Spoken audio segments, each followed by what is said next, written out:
దేవుడు మన విశ్వాసాన్ని కూడా చూస్తాడు, పరిగణలో తీసుకుంటాడు.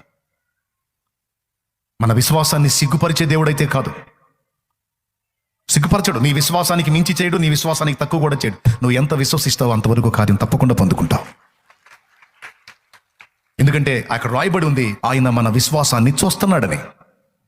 మన విశ్వాసాన్ని చూస్తున్నాడని. దేవుని కొరకు, 4 ఆత్మల కొరకు మనం చేసేటువంటి పని, మనం పడే ప్రయాస ఎవని యందు విశ్వాసంతో చేస్తున్నావు? ఇవన్నీ నా దేవుడు చూస్తున్నాడు. నా దేవుడు తగిన కాలం ముందు నాకు సహాయం చేస్తాడు. నా దేవుడు ఇచ్చేది నాకు ఇస్తాడు. ముందు నాకున్నది నేను వినియోగిస్తాను అని రెక్కల కష్టం చేశారు ఒకరు, ఇంటిని త్యాగం చేశారు ఇంకొకరు. చూస్తా ఇల్లు కూడా తీస్తానంటే ఎవరు ఊరుకుంటారండి?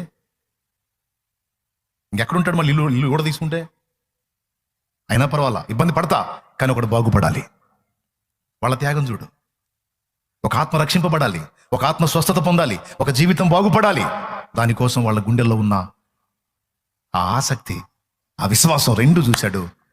వాని 2 విధాలట, ఆత్మపరంగాను ఇటు దేహపరంగాను కూడా బాగు చేసి పో అంటే ఆ క్షణమందే వాడు స్వస్థత పొంది మంచం తీసుకుని వెళ్ళిపోయాడు.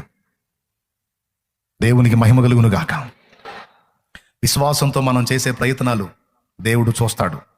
విశ్వాసంతో మనం పడే ప్రయాస దేవుడు చూస్తాడు.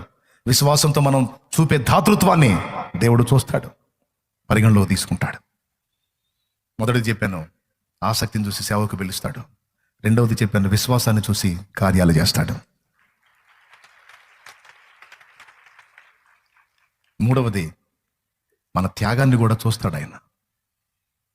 నీ కష్టమును, నీ సహనమును, నీ ప్రయాసమును నేను ఎరుగుదును అన్నాడు.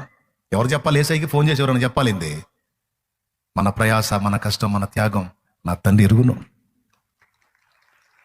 నేను చెప్తున్నా, నువ్వు విశ్వాసము గలవాడివై ఉండు, విశ్వాసము గలదానివై ఉండు.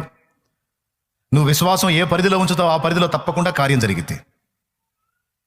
మూడవది, నీ త్యాగాన్ని కూడా దేవుడు పరిశీలిస్తాడు. మనకున్న ఐశ్వర్యము, మనకున్న సమయం, మనకున్న బలం, అందులో మనం చేసే త్యాగం దేవుడు సైలెంట్గా చూస్తుంటాడు. దేవునికి మహిమ కలుగునుగా.